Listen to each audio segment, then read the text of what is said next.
창단 첫 월드시리즈 진출에 성공한 1984년 샌디에고 파드리스의 상대는 디트로이트 역사상 최고의 팀으로 꼽히는 1984년의 디트로이트였습니다. 샌디에고는 우승 청부사 잭 모리스에게 1차전과 4차전 모두 2실점 완투승을 내줬고 5차전에서 무릎을 꿇습니다. 1998년 샌디에고는 다시 월드시리즈에 진출합니다. 그리고 2차 대전 이후 최고의 양키스로 꼽히는 1998년의 양키스를 만나게 됩니다. 1984년 디트로이트는 104승 팀, 1998년 양키스는 114승 팀으로 샌디에고는 두 번 나갔던 월드시리즈에서 대진 운이 지독히도 나빴던 겁니다. 월드시리즈가 끝난 후 샌디에고는 FA가 된 케빈 브라운과 켄 캐미니티를 잡지 않습니다. 더 정확하게는 잡을 수 없었습니다. 스티브 핀니와도 이별을 하게 되면서 샌디에고는 20순위, 28순위, 29순위, 41순위, 49순위, 51순위 5장의 1라운드 지명권을 얻게 되는데요. 지금 봐도 놀라운 건 5명 중 4명이 메이저리그에 데뷔하지 못했으며 그나마 데뷔한 한 명도 승리교도 마이너스 1.5를 기록하고 은퇴했다는 겁니다. 참고로 1999년 드래프트는 조시 해밀턴이 템파베이 데블레이스의 전체 1순위, 조시 베켓이 플로리다 말린스의 2순위 지명을 받은 드래프트였습니다.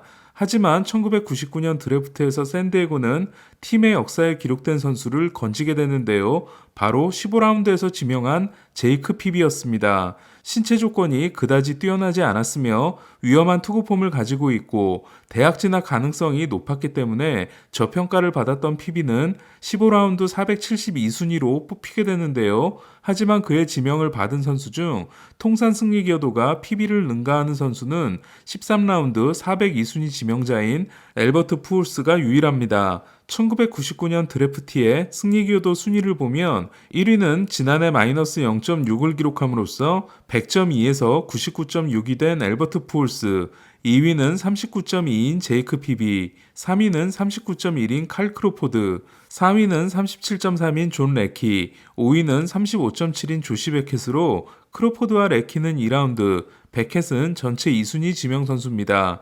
피비는 춤추는 투심을 내세워 2007년 만장일치 사이영상을 수상하고 트리플 크라운을 차지합니다. 1986년부터 2010년까지 25년 동안 내셔널리그의 트리플 크라운 투수는 2002년 랜디 존슨과 2007년 제이크 피비 2명뿐이었습니다.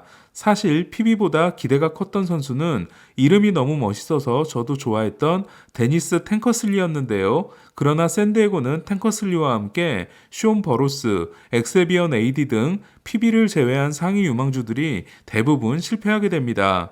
2005년 트레이드 마감 시한 때 샌디에고와 텍사스는 골칫거리가 된 고액 연봉 선수 2명을 교환합니다. 샌디에고가 내놓은 선수는 필 레빈, 텍사스가 내놓은 선수는 박찬호였는데요. 박찬호의 연봉이 더 높았기 때문에 텍사스는 연봉 보조를 해주게 됩니다.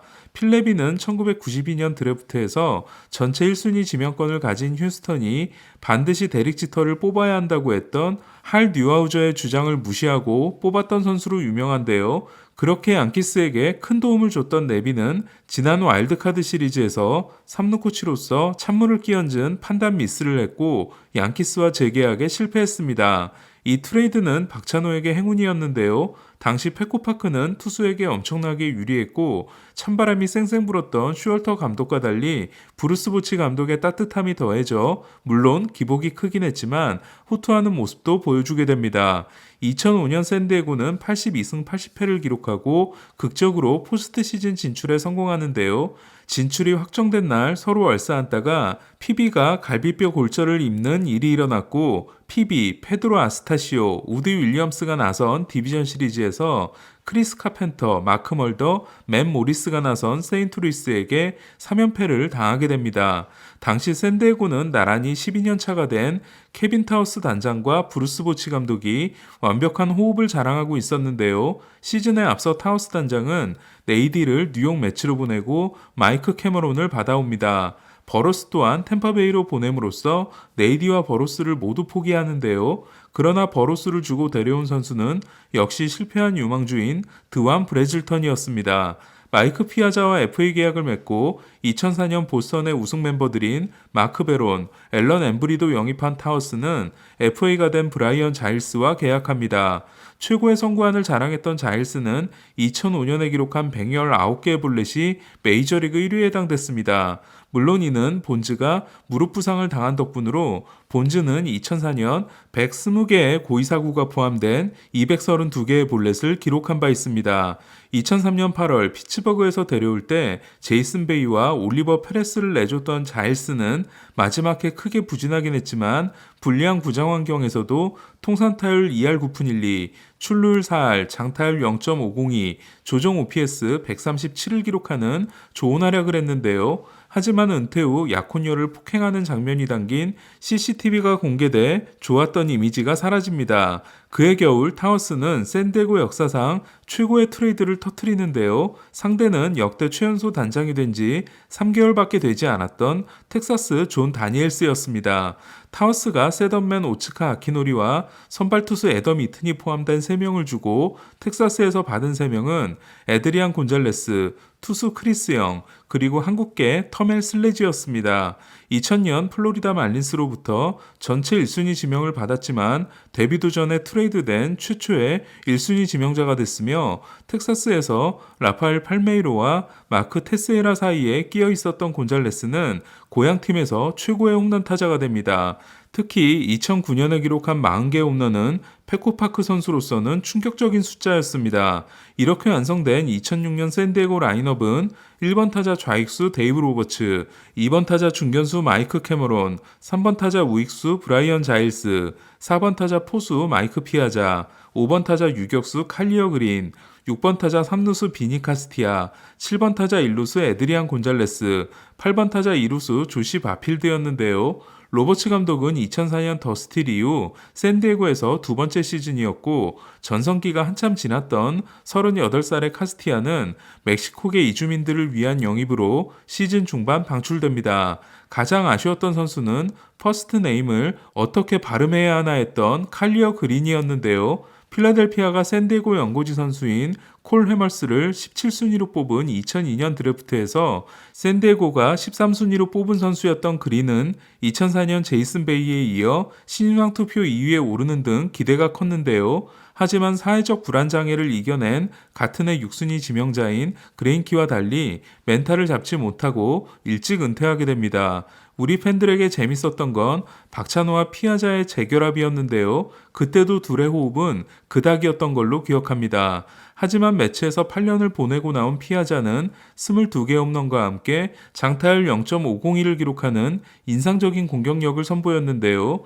2006 시즌이 끝났을 때 포수로서 날린 홈런이 396개로 최초의 순수 400홈런이 기대됐던 피아자는 이듬해 오클랜드와 지명타자 계약을 맺고 지명타자로서 8개를 추가하는 데 그칩니다. 2006년은 PB가 부진한 시즌이었기 때문에 샌디에고는 불펜에 의지한 시즌이었는데요. 38살의 트레버 호프먼이 첫 세이브 1위와 함께 사이영 투표 2위에 오르며 마지막 불꽃을 태운 시즌이었습니다. 그의 내셔널리그 사이영 수상자는 애리조나 브랜든 웨비였습니다. 스칸 라인브링크, 앨런 엠브리와 함께 우한사이드암 클레이 메레디스가 평균 자책점 1.07을 찍은 그해 샌디에고는 88승 74패를 기록함으로써 LA 다저스와 동률을 이루게 되지만 상대 전적에서 우위를 보인 덕분에 샌디에고가 서부 우승팀이 되고 다저스가 와일드카드 팀이 됩니다. 포스트 시즌의 상대는 다저스가 뉴욕 매츠, 샌디에고가 세인트루이스였는데요. 다저스는 매츠에게 3연패, 샌디에고는 2년 연속으로 만난 세인트루이스에게 1승을 따내는데 만족하게 됩니다. 1승은 3차전에서 6과 3분의 2이닝 9K 무실점의 깜짝 투로 세인트루이스 타선을 잠재운 장신 투수 크리스 영의 역투 덕분이었습니다. 시즌이 끝나고 샌디에고는 큰 변화가 일어납니다. 브루스 보치 감독이 샌프란시스코로 떠나고 에인절스의 투수 코치였던 버드 블랙이 새로운 감독이 됩니다. 디비전 시리즈 1차전에서 2이닝 1피안타 무실점 호투를 통해 포스트 시즌 데뷔전을 치른 박찬호도 샌디에고를 떠나는데요. 뉴욕 매츠와 계약을 맺었지만 트리플 A에서 시즌을 시작한 박찬호는 올랜도 에르난데스가 부상을 당하며 4월 30일에 콜업 때 선발로 나서지만 미겔 카브레라와 헨리 라미레스가 있었던 플로리다를 상대로 4이닝 7실점에 그쳤고 며칠 후 매치에서 방출됩니다. 당시 박찬호 선수의 지인은 저에게 조언을 구했고 제가 추천한 휴스턴과 마이너 계약을 하지만 메이저리그 승격은 하지 못하게 됩니다. 그리고 박찬호는 2008년 다저스와 2009년 필라델피아에서 불펜 투수로 대단한 활약을 하게 되고 2010년 양키스와 피츠버그를 마지막으로 메이저리그 경력을 끝내게 되죠. 샌디에고는 2006년을 마지막으로 단축 시즌이었던 지난해에 진출하기 전까지 포스트 시즌을 가지 못하게 됩니다. 저는 2006년 원음 방송에서 박찬호 선발 경기 라디오 중계를 맡았기 때문에 2006년 샌디에고가 더 가깝게 느껴지는데요. 지금도 아쉬운 점은 PB의 슈퍼 시즌이 2007년이 아니라 2006년이었다면 그리고 2006년 박찬호에게 장출혈 부상이 없었다면 어땠을까입니다. 오늘 소식은 여기까지입니다. 베이스볼 큐브 최세결 김영준이었습니다.